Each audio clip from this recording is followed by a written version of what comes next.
কেকগুলো বানাতে বেশ ভালোই লাগে। কোনো খাটনি নেই, কিছু নেই, কোনো ডিজাইনের ব্যাপার নেই, শুধু টপারটা বসালেই কেক সুন্দর হয়ে যায়। আর নোজেল ইউজ করেছিলাম নিচের শুধু বর্ডারগুলো আর উপরে দেওয়ার জন্য। তো তোমরা দেখতে থাকো আমি কোন থিম বানাচ্ছি।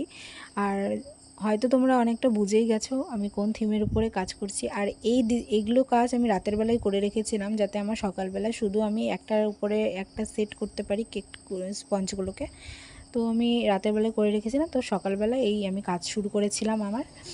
আর কেকটা আমার নিতে এসেছিলো 5টার দিকে, তো আমি রেডি করেছিলাম, খুব তাড়াহুড়োই করেছিলাম কারণ কাস্টমার চলে এসেছিলো।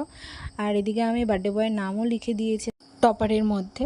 আর কেকটা ছিল 2 টায়ারের 3 পাউন্ডের আর বাটারস্কচ ফ্লেভারের ছিল কেকটা। তো তোমাদের আজকের এই ডিজাইনটা কেমন লাগলো অবশ্যই তোমরা কমেন্টে জানিও। যদি ভালো লাগে তাহলে একটা লাইক করে দিও, আর আমার ছোট্ট চ্যানেলটাকে একটু সাবস্ক্রাইব করে দিও নতুন নতুন ভিডিও দেখার জন্য। তো আবারও দেখা হচ্ছে একটা নতুন ভিডিওতে।